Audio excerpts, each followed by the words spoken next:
sharing this one and only life, ending up just another lost and lonely wife. You count up the years and they will be filled with Je ris. Alors, si vous étiez avec nous dans Télématin, vous avez vu que Sarah a fait une posture sur la tête. Bon, on l'a perdue. Voilà, tout simplement. Regardez, elle a très mauvaise mine. Ça va pas du tout. Ça va, mon Sarah? J'entends plus rien. Voilà, elle a tout mis sur ses cervicales, la pauvre. En tout cas, nous, on est très heureux de vous accueillir dans Bel et Bien ensemble avec Sarah Cadour et Arnaud Loquet. Il y a le public aussi. Alors, aujourd'hui, on s'intéresse aux meilleurs médicaments, mais ça se voit pas sur ça. Le meilleur médicament préventif de tous les temps. Juste, je remets dans le contexte, dans Télématin, Sarah a fait une posture sur la tête, mais elle a tout mis sur ses cervicales. Elle s'est pas du tout aidée de ses bras. Et ça, c'est pas du tout un conseil à donner. Alors, le sport, finalement, c'est un remède. C'est un remède qui est gratuit, qui est accessible à tous, sans ordonnance, aux effets secondaires vraiment géniaux. Top. Bouger, c'est un des leviers les plus puissants pour préserver sa santé, pour prévenir les maladies, pour mieux vieillir, pour conserver son énergie. Et vous allez voir, il n'est jamais trop tard pour se remettre en mouvement. Vous avez 89 ans, bah vous allez voir, ça passe. Au menu aujourd'hui, on va prendre de la hauteur pour découvrir une discipline qui séduit de plus en plus, l'escalade. Un sport complet, ludique et accessible qui fait travailler le corps autant que l'esprit. Ça pourrait bien vous surprendre, parce qu'a priori, on se dit, ouais, non, mais si, c'est vraiment à la portée de tous. Reprendre une activité physique pour mieux vieillir, ok, mais pas n'importe comment. Comment bouger sans abîmer ses articulations et rester en bonne santé sur le long terme. Jérôme Auger, kinésithérapeute du sport et ostéopathe, que vous connaissez bien dans Bel et Bien ensemble, est avec nous pour nous livrer ses conseils précieux pour préserver notre corps en restant actif. Et puis, comme chaque jour, impossible de faire une émission sur le sport sans être accompagné de l'athlète de cette émission, Stan Gusman. Sarah, oulala, Oui. Je sens que vous avez sorti vos jumelles. C'est ça. On va faire un petit tour du monde pour découvrir les sports les plus insolites de la planète. Oui. Oui, j'y j'ai arrive l'impression mieux. que ça va mieux. Grâce à la longue vue. Oui. Qu'est-ce que vous voyez là, Sarah? Je vois le monde. Oh Voilà. oui, elle voit le monde en rose. Je vois mes cervicales qui s'éloignent. C'est ça. Alors, pour bien comprendre comment le sport peut transformer notre quotidien, et je pèse mes mots, pour nous permettre de mieux dormir, de mieux penser et surtout mieux vieillir, j'accueille notre médecin urgentiste préféré, c'est Abigail Deby qui est avec nous.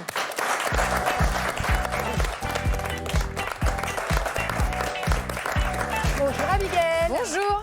Alors, pour commencer, je voudrais vous montrer cette étude. Regardez, régulièrement, si on bouge, eh ben, on réduit de 30 à 40% le risque de mortalité et c'est même pas forcément avec du sport intensif.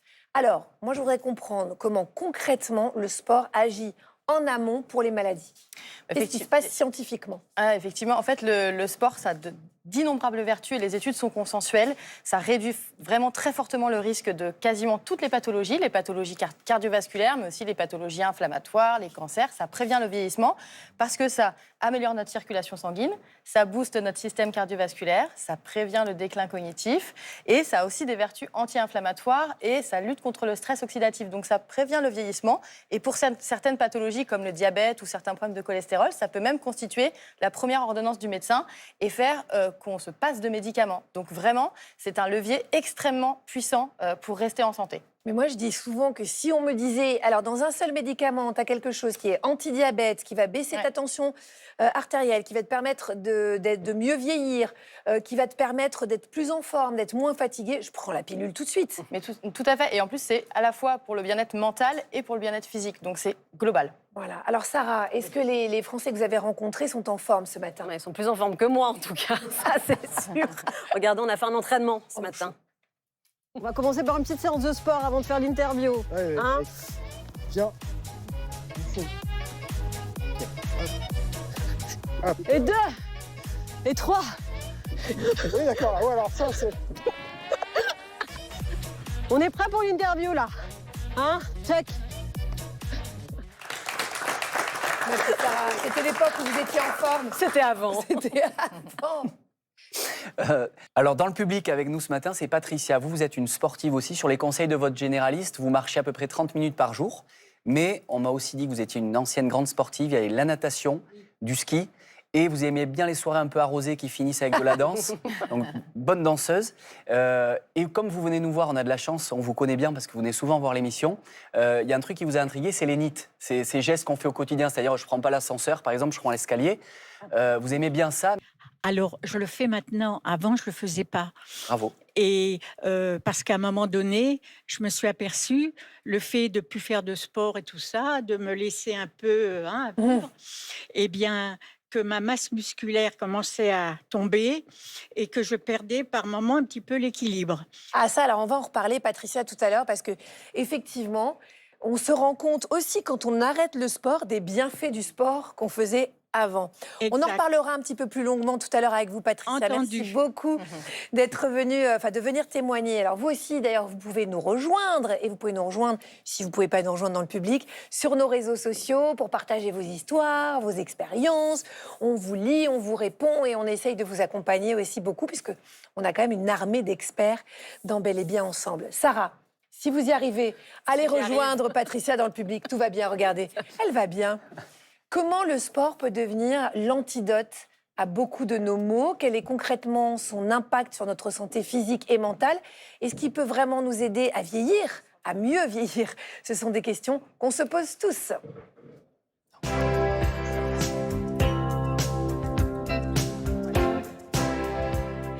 Sarah, est-ce que les Français sont comme vous? Est-ce qu'ils aiment le sport? Ils adorent le Comme sport. des possédés. Comme moi, sont tordre le cou. Voilà, regardez.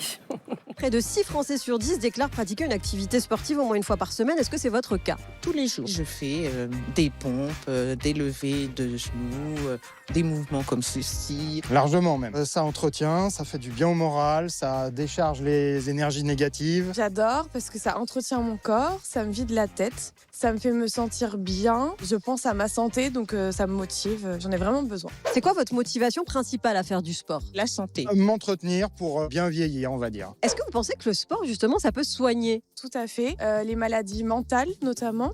Et je pense que ça peut prévenir certains cancers. Quel impact a le sport sur notre santé? La posture change, tout simplement. La manière de marcher, le teint change, on a bonne mine. Vous avez un beau teint. Ah bon, merci. Il y a quelque chose. Tant mieux, tant mieux. C'est quoi votre exploit sportif à vous? Quelque chose que vous savez faire? J'ai su faire le grand écart. Démonstration. On va continuer les entraînements. Des tractions peut-être. Démonstration. 2, 3. Je vais vous ajouter une difficulté. Je vais m'accrocher à vous. C'est parti. Et là. C'est-à-dire que vous n'avez plus de cervical et lui n'a plus le lombaire. Et voilà, comme ça, le monde entier va mal. Sarah, merci beaucoup. Patricia, on est très heureux que vous veniez témoigner ce matin. Vous l'avez dit donc tout à l'heure, vous avez l'impression que comme vous faites moins de sport, votre masse musculaire en pâtit. Vous sentez que ça serait bon pour votre santé de reprendre. Mais c'est pas facile de se motiver. C'est pas évident. Et vous vivez seul en plus, donc Oui. Donc, eh bien, je me force maintenant. Avant, je prenais l'ascenseur. Maintenant, je prends les escaliers. Avant, je prenais la voiture, même pour pas aller très loin. Eh ben, maintenant, je marche. Et ça me permet de faire même plus de 30 minutes. Et je me sens mieux. Je vide ma tête. Je respire mieux. Et je libère mes pensées négatives, je les envoie au diable. Et je me suis rendu compte que de reprendre le sport, j'ai été, mais alors, bien boostée. Je ressens plus d'énergie, plus de bien-être. Eh ben, on le dit de façon, je pense à chaque fois dans cette émission, la vie, c'est le mouvement. Voilà. Oui. Alors pourquoi, Abigail, est-ce que bouger, ça agit comme un médicament préventif? On a dit aussi que ça permettait de retrouver un sommeil plus profond et plus réparateur. Est-ce qu'on peut comprendre quels sont les mécanismes qui mènent à ça? Oui, tout à fait. Alors, quand on fait de l'activité physique, premièrement, on va se resynchroniser sur ce qu'on appelle les rythmes circadiens. C'est-à-dire que notre corps, son fonctionnement normal, notamment la sécrétion des hormones, suit l'alternance jour-nuit. Quand on fait de l'activité en journée, eh bien, en fait, on va se sentir plus fatigué le soir. La température va monter monter après l'activité physique, puis elle redescend, ce qui favorise la production d'une hormone qu'on appelle la mélatonine, et donc notre endormissement est plus facile. Ça, c'est la première chose. La deuxième chose, c'est qu'on a moins de stress, on a une meilleure régulation de notre système d'apaisement qui est le système vagal. Notre fréquence cardiaque, au fur et à mesure de l'effort, eh bien, elle est moins importante, même au repos, et ça, c'est un facteur pour bien récupérer. D'une façon générale, on sait aussi que les sportifs ont un sommeil, un endormissement plus facile, un sommeil plus profond, plus long et beaucoup plus réparateur. Et puis, contrairement à une idée qui est souvent répandue, eh bien, en fait, on dit qu'il ne faut pas faire d'activité physique le soir. Ce n'est pas vrai, surtout si on y est habitué. Ça n'empêche en rien de bien dormir. Oui, alors ça, c'est très important de le dire parce qu'il y a plein d'idées reçues aussi qui sont liées à ça. On va passer au cerveau, docteur. En quoi l'activité physique booste nos neurones? Il paraît aussi même que ça booste notre concentration, notre mémoire, notre créativité. C'est vrai qu'après la ménopause, souvent les femmes, on ne comprend pas parce qu'on voit un acteur, on voit Fabrice Lucchini à la télé, hein, mais on dit mais comment il s'appelle? C'est pas possible, je connaissais son nom avant. Et faire du sport, ça peut arranger ça. Bah, tout à fait. Le sport est excellent pour le cerveau. Alors déjà, quand on fait du sport, on va sécréter des hormones du bien-être, des endorphines, des endocannabinoïdes, de la sérotonine, de la dopamine. Et donc, notre humeur est meilleure. Moins de stress, moins d'anxiété. On sait que ça prévient aussi en partie la dépression. Donc ça nous aide aussi à nous sentir mieux et avoir une meilleure clarté mentale. On sait aussi que ça va stimuler des aires dans notre cerveau. Alors quand on fait des IRM à des sportifs versus des non-sportifs, on voit que l'amygdale, qui est responsable de la peur, du stress, etc., est inhibée quand on fait du sport, alors que le cortex préfrontal, qui est responsable de la prise de décision, de la maîtrise des émotions, etc., lui, il va se développer. Donc ça, c'est une deuxième chose qui est très importante. La troisième chose, c'est que quand on fait de l'activité physique régulière, on va favoriser la sécrétion de l'hormone de croissance du cerveau qui s'appelle le BDNF. Et donc ça favorise carrément la création de nouveaux neurones, de nouveaux circuits dans notre cerveau. Et ça, c'est excellent pour ce qu'on appelle la plasticité cérébrale. C'est la neurogenèse, c'est ça? Exactement, C'est ce sont de nouveaux neurones. On construit de nouveaux neurones. Et ça, on sait que pour prévenir le déclin cognitif, lié à l'âge, eh bien, c'est excellent. Par exemple, même après un AVC, etc., on peut récupérer du cerveau. On sait aussi que quand on fait du sport, selon ce qu'on fait comme activité, on va stimuler des nouvelles aires et acquérir de nouvelles compétences. La coordination, la coopération avec les autres, etc. Et ça, c'est excellent sur tous les plans. Et puis, on sait aussi, il y a des études récentes qui montrent que, mais on le savait de façon intuitive, mais là, ça a commencé à être démontré, c'est que quand on fait de l'activité physique, en général, on adopte des comportements vertueux dans les autres domaines de notre vie, notamment l'alimentation. On fait de meilleurs choix alimentaires et en général, on commence à pas vouloir saboter nos efforts parce que c'est quand même un effort en ayant une hygiène de vie bien meilleure. Le BDNF, quoi. Je pensais que c'était un nom de bibliothèque, mais pas du tout. Pas du tout. C'est un endroit où on peut créer de nouveaux neurones. Moi, je pensais qu'on avait un capital neurone, comme on a un capital soleil. Ça aussi, c'est une idée reçue. Voilà, et je pensais que il s'étiolait d'année en année, mais non, on peut le régénérer. C'est fantastique. Tout à fait. Ouais, vraiment. Alors, le sport, il aurait un autre pouvoir magique, Abigail, c'est de ralentir et prévenir les effets du vieillissement. Ça intéresse énormément les animatrices télé. Je comprends. Mais vous en avez parlé déjà tout à l'heure en parlant de la masse musculaire. En fait, une des choses qui se produit avec le vieillissement, c'est déjà la perte de masse musculaire. Et ça commence tôt, hein, ça commence à 30 ans. Et si on ne fait rien, à 80 ans, il nous reste 20% de notre masse musculaire. Et ça, on sait que il n'y a pas besoin de faire énormément de sport. Il y a des études qui ont montré que quand on fait faire des programmes d'activité physique, même modérés, à des seniors, au bout de 12 semaines, ils ont récupéré 15% de leur masse musculaire. Incroyable. Bah oui, avoir de la masse musculaire, ça permet de prévenir un autre facteur de risque qui est important quand on prend de l'âge, c'est les chutes.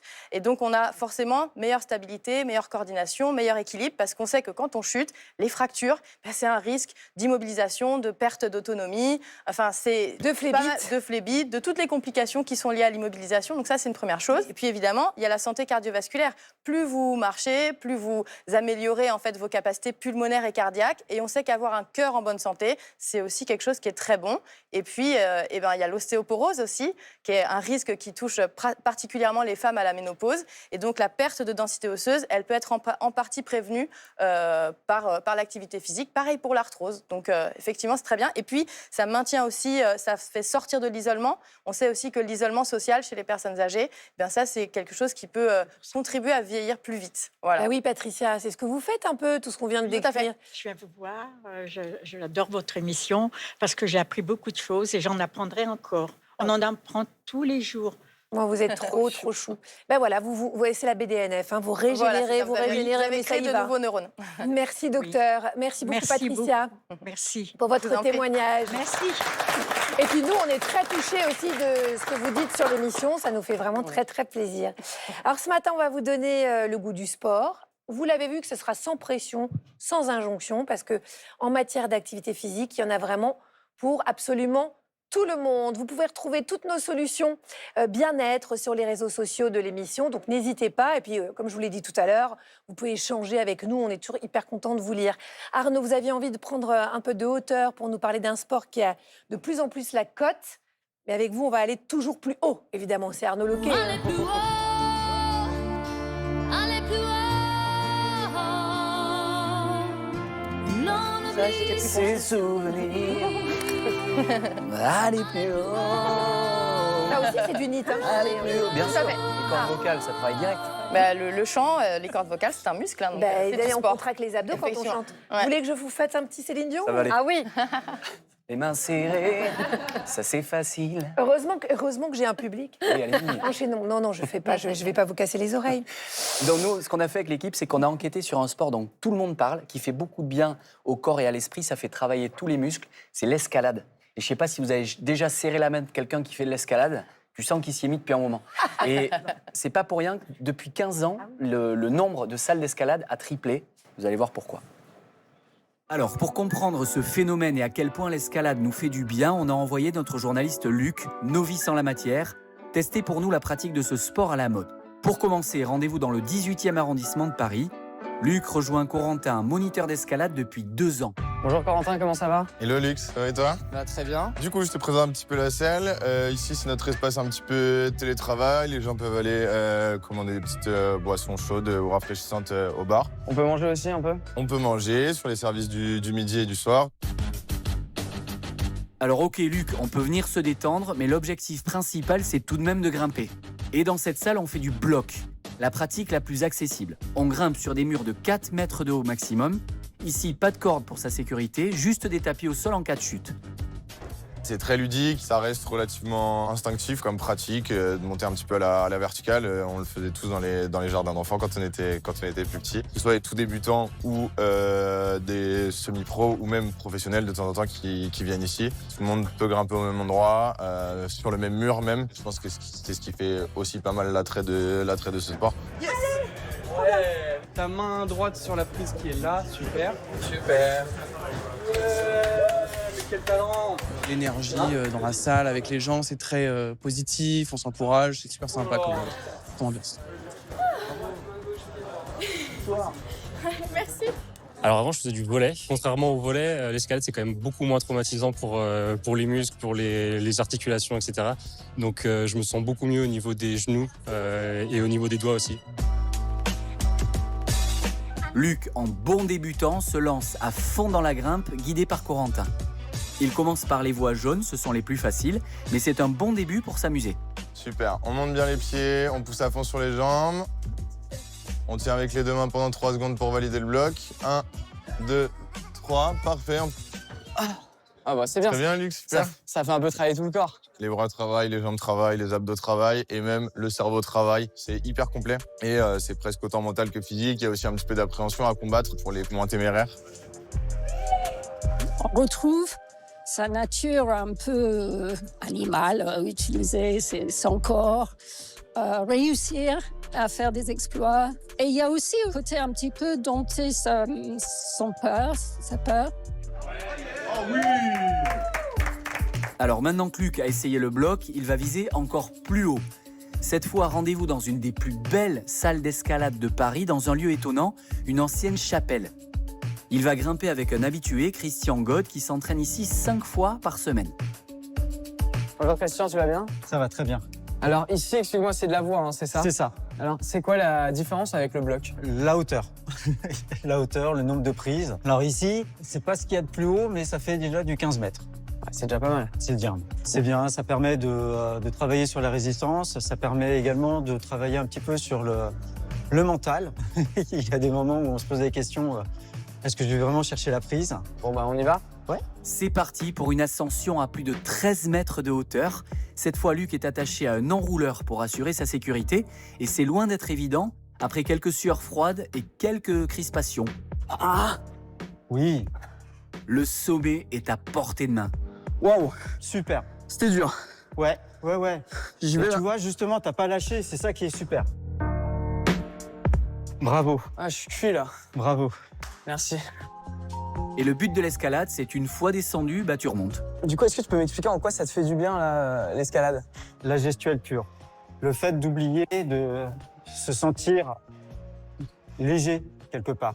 Plus c'est fluide, plus on est dans l'instant présent, plus on a envie de continuer. C'est de la méditation en fait. Il y a même une grande grimpeuse qui disait l'escalade, c'est la méditation qu'il me faut au quotidien. On peut dire que t'es accro. Ah, complètement. Le soir, des fois, j'ai du mal à dormir et je vais penser à l'escalade pour m'endormir.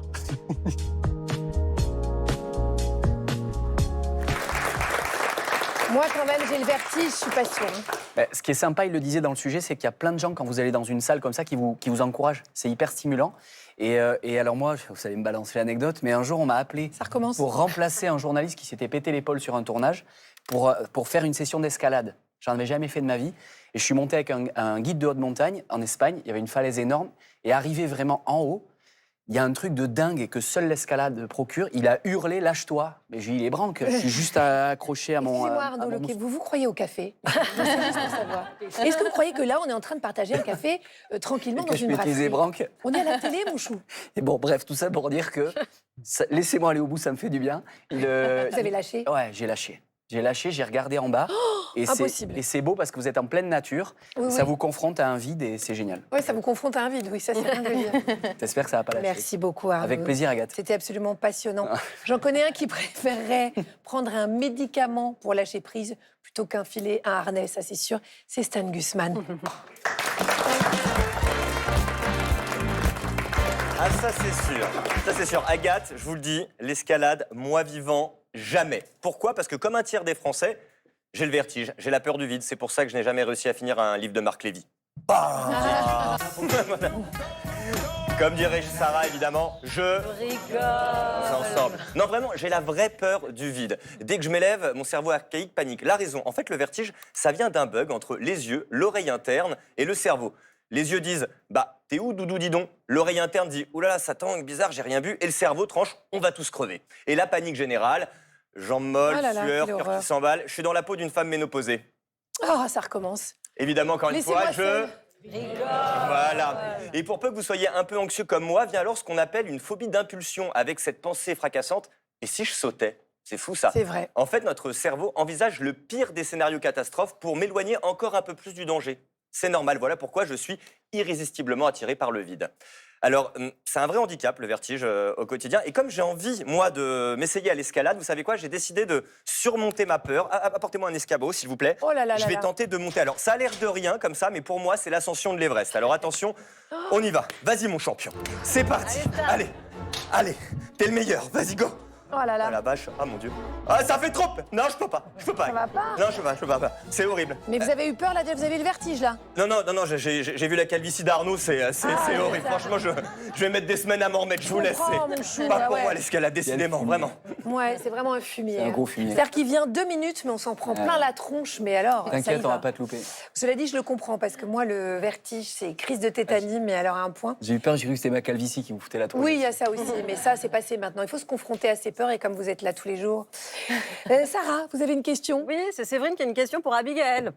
Oui, bonjour. Donc, si j'ai bien compris, par exemple, moi, j'ai un métier qui est physique. Je suis dans la restauration, donc je porte des tables, des chaises, je monte et je descends toute la journée. Donc, est-ce que bouger comme ça, ça vaut du sport?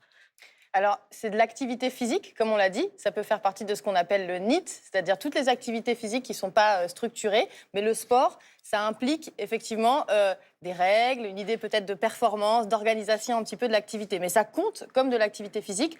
Encore faut-il, pour que ce soit bénéfique, qu'on ne prenne pas de mauvaises positions, qu'on ne fasse pas toujours les mêmes gestes, etc. On sait que quand on a un boulot physique, on s'expose aussi à des risques professionnels comme les douleurs dorso-lombaires, etc. Donc c'est bien de compléter aussi avec une activité physique un petit peu plus raisonnée, par exemple du renforcement musculaire, des étirements, du cardio, etc. Donc c'est de l'activité physique, ce n'est pas du sport. Oui, puis c'est pas de la détente. Et c'est pas de la détente non plus. Bon, et ben voilà, donc n'hésitez pas à poser vos questions aussi dans le public. Hein, vous qui êtes là, s'il y avait quelque chose qui vous passait par la tête, on profite de la présence d'Abigail Deby. Ça serait pas l'heure de votre happy thérapie? Carrément.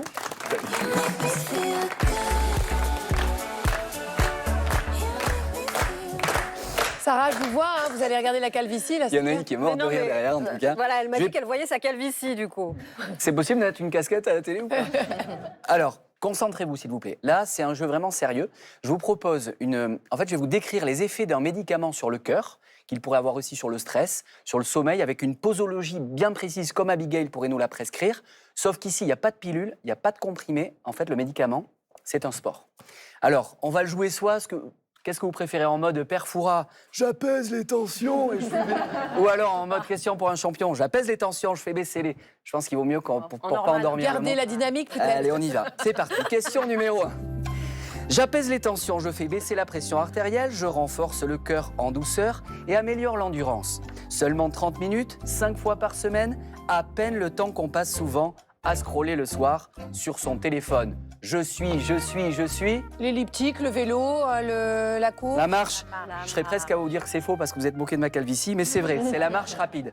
Deuxième, je stimule les hormones du bien-être comme les endorphines et la sérotonine. Je réduis les symptômes dépressifs et améliore nettement l'humeur. Je ralentis le rythme cardiaque, je détends les muscles et apaise le système nerveux. En 20 à 40 minutes, je fais déjà baisser l'anxiété et le stress. Je reconnecte le corps et l'esprit. Je suis.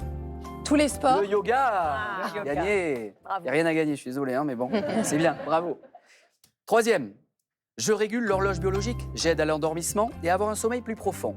30 minutes, 4 fois par semaine et les nuits deviennent plus réparatrices. Je suis un allié précieux contre les insomnies légères. Je suis... Vous l'avez dit, Agathe, tout à l'heure. Le vélo. Le vélo. Le vélo, bravo. Dernier, ça va vous plaire. Ah, pour moi. Ouais, j'ai déjà donné un peu la réponse. Bon. Je stimule la mémoire et la concentration, je fais travailler la coordination, l'équilibre, je déclenche la joie. De temps en temps, je peux pécho, du lien social et du plaisir. On peut pratiquer presque partout, sans même s'en rendre compte. Je suis... La danse. La danse, bravo. Bravo.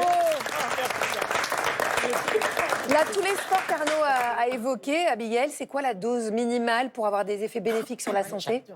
Ce qu'on sait, c'est que déjà, quelques minutes, c'est mieux que rien, déjà. Oui, donc c'est pour ça. se remettre au sport. Mais après, l'OMS recommande 5 heures d'activité physique modérée. Donc ça veut dire de la natation, de la marche, du vélo, de la course, mais vraiment doucement. 5 heures par semaine. C'est énorme, 5 heures par C'est semaine. énorme, mais si on fragmente, c'est 30 minutes par jour et c'est pas tant que ça. Une petite balade, déjà, on a fait le gros du travail. Et on peut le faire en plusieurs fois. Il n'y a pas besoin de faire des séances très longues. Non, parce que la 5 heures par semaine, après de piscine, de ci, de là, de vélo... Si on varie, c'était pas long. Non, écoutez, Abigail, là... Non, mais Désolée. c'est vrai... Non, C'est l'OMS, ce n'est pas moi. Oui, l'OMS. Écoute-moi bien, OMS, si tu me regardes. Non, je veux dire, 5 heures par semaine, il y a trop de transports, il y a trop de trams, de métro, de ci et de là. Non, mais en revanche, on a bien compris, Abigail, que déjà, si on fait mieux qu'avant, c'est déjà formidable. Donc, pas d'injonction. Essayez juste de vous mettre un tout petit peu en mouvement et ce sera formidable. Abigail, vous savez à quel point on vous kiffe ou pas? Non, je ne sais pas. Eh ben, je vous le dis. Allez, on vous aime, on se retrouve très rapidement. Je sais que vos patients vous attendent. Merci beaucoup d'avoir été avec nous. Le sport, c'est un allié précieux pour bien vieillir, à condition de le pratiquer avec vigilance, pour protéger son corps et surtout pour protéger ses articulations. On est avec notre kinésithérapeute et ostéopathe du sport, Jérôme Auger, qui va nous donner ses conseils pour bouger sans se blesser et prendre soin de soi dans la durée.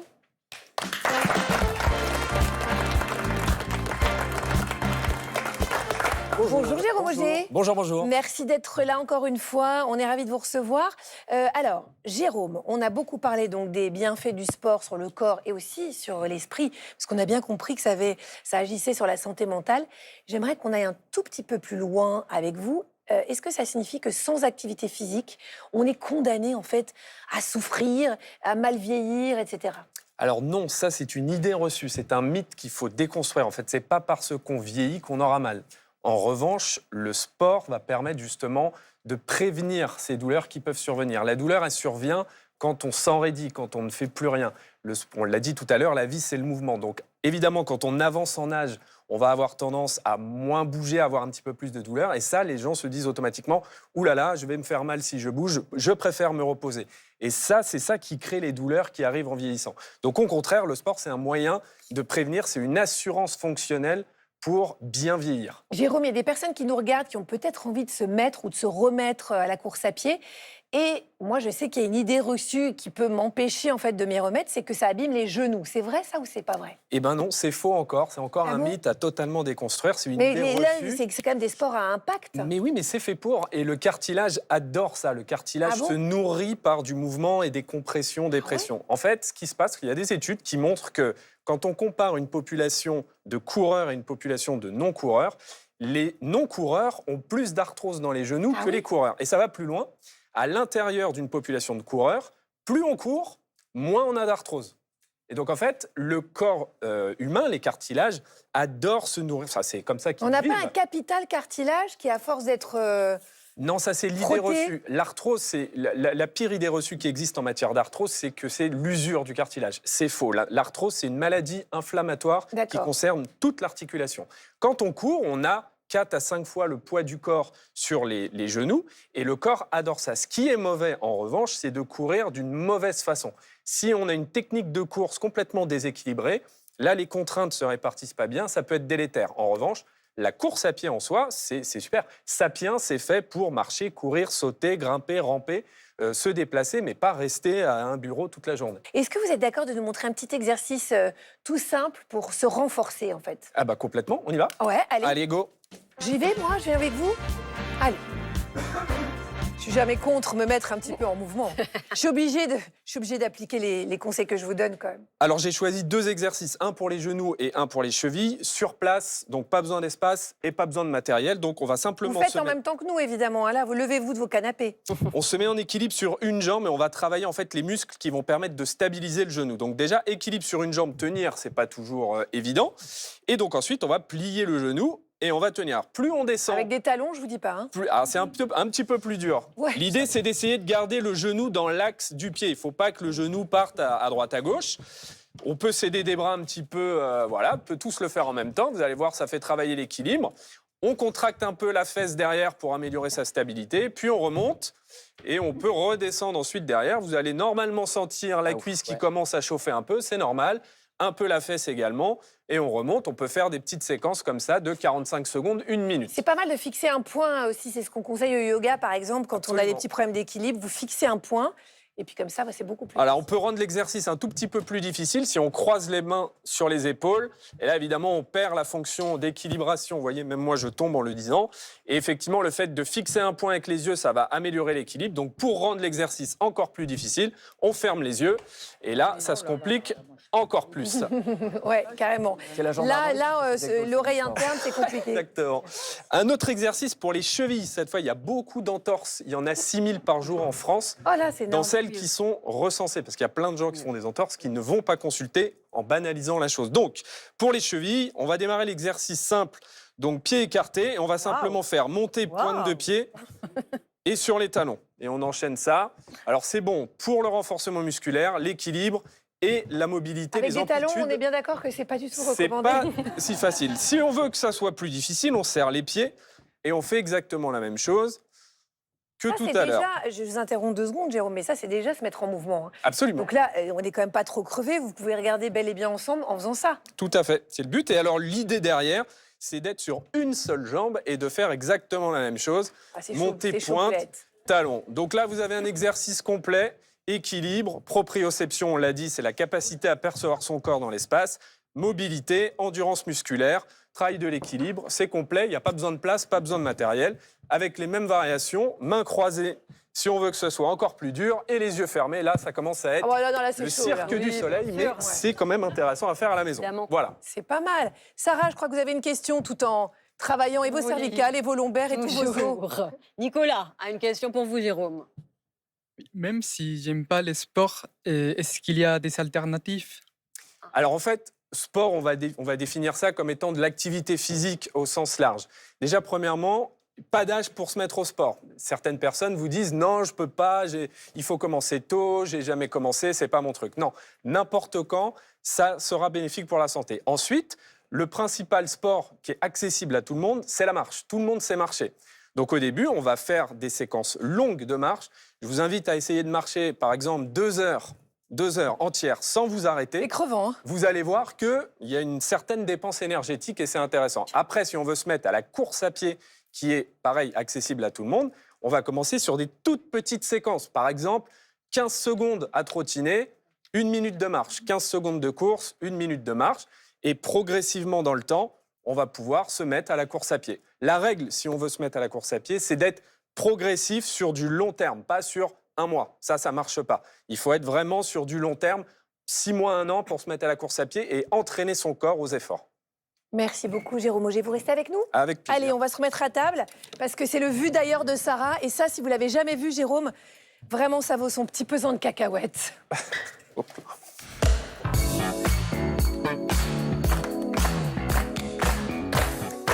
Et oui, Agathe, ce matin, je vous emmène découvrir les sports les plus improbables de la planète. Des disciplines où personne ne sait vraiment comment c'est devenu un sport et où pourtant il y a des championnats du monde. Et je vous emmène avec moi, Patricia, ça vous va? Avec plaisir. Allez, à votre avis, où on part en premier? Indice, c'est le pays du thé et du fish and chips. Et Agathe, c'est l'accent que vous maîtrisez le mieux. I think it's England. Alors, on va où, les amis? En Angleterre. Oui, Royaume-Uni, direction l'Angleterre. Et Agathe, ce sport, il va vous plaire.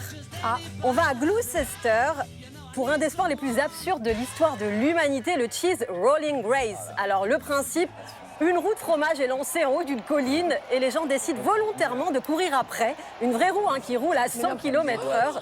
Résultat, des roulades, des entorses, des chutes et un vainqueur qui repart avec un fromage. Comme quoi l'amour du fromage peut vraiment nous faire On dirait de perdre la l'intelligence tête. artificielle, mais c'en est pas. Hein. Mais moi, je m'inquiète pour vous, Agathe. À tout moment, on vous retrouve à la cantoche de courir derrière un camembert. Moi, ça m'est déjà arrivé. Hein. Ouais, Alors là, bah, vous me donnez un vacherin, par exemple, il n'y a plus personne. Hein. Bon, on pose le camembert, on part ailleurs. Allez, ok. Allez, direction le pays des burgers, des super-héros. Et le seul endroit au monde où même le repassage devient un sport extrême. À votre avis, où va-t-on? Tous en chœur? Aux États-Unis. Et voici l'extrême ironing, un sport né dans les années 90 où des passionnés installent une planche à repasser dans des endroits les plus improbables possibles, au sommet d'une montagne, au bord d'une falaise, sous l'eau, suspendu dans le vide. Alors le but, c'est repasser une chemise parfaitement, là où toi, t'écris ton testament, forcément. Alors c'est absurde, c'est spectaculaire, c'est inutile. Il y a des gens qui ont beaucoup de temps. Mais c'est ça, ils ont que ça à faire, Agathe. Voilà, des gens qui ont beaucoup de temps à consacrer à des choses... Mais oui, mais c'est un vrai sport mondial avec des compétitions et des fans. Mais oui, mais vraiment. Voilà. Il y a une compète. Il y a une compète. Mais à quand les JO du repassage? Et quoi. si ça peut motiver nos chéris, Agathe, à repasser un peu, on crée la fédé là dans l'après-midi. Ça vous va? Bon, en attendant, je vous propose une dernière destination avec le sport le plus minimaliste du monde. Indice facile. Hein. Si je vous dis bière, bretzel et chaussettes dans les sandales. Ah bah là, on est en Allemagne. Ouais, en Allemagne. J'ai hésité. Et plus précisément, en Bavière, où il existe un sport traditionnel au nom imprononçable appelé Fingerhaken. Voilà. Le concept, 2 adversaires assis face à face avec un anneau et un seul doigt, avec un objectif, faire basculer l'autre par-dessus la table. Et c'est pas une blague TikTok, ce sport, il existe vraiment depuis le 19e siècle. À l'origine, c'était pratiqué dans les auberges entre hommes pour régler un différend et impressionner les autres et prouver sa force surtout. Ça fait des arrachements du ligament, non? Mais c'est ça, voilà, c'est pas un jeu de kermesse. Mais il y a, pour le coup, ce sport aussi, il y a des championnats. Hein. Ah bon? Oui, oui, des championnats du monde, voilà, un public survolté. Quelques doigts cassés qui sont assurés évidemment. Et moi, Agathe, je voulais nous mettre dans l'ambiance. J'ai ramené des petits anneaux de compète. Oh, vous êtes tellement mignonne. Et je vais tester avec vous, Patricia. N'hésitez pas à vous faire tourner les anneaux. Le doigt, Patricia, le doigt avant tout. Et c'est parti. Et mais me cassez pas le doigt de Patricia, hein. Mais tirez. Et voilà, elle a gagné. Elle est forte. Oh là là, bravo Patricia. Eh ben on voit que vous êtes remise au sport récemment. Hein. Vous avez vu la masse musculaire, ça rigole plus. Hein. Merci beaucoup Sarah. Je vous rappelle que vous pouvez donc nous rejoindre sur nos réseaux, que vous pouvez, comme Patricia, nous raconter vos expériences. Et comme ça, on est ravis de vous accueillir dans le public. Bel et bien ensemble, c'est fini pour aujourd'hui. On va se retrouver très vite à 9h55 sur France 2. Merci beaucoup Jérôme Auger d'avoir été avec nous. Merci Arnaud, merci Sarah, merci au public. Et ben on se retrouve demain. Bonne journée sur France 2.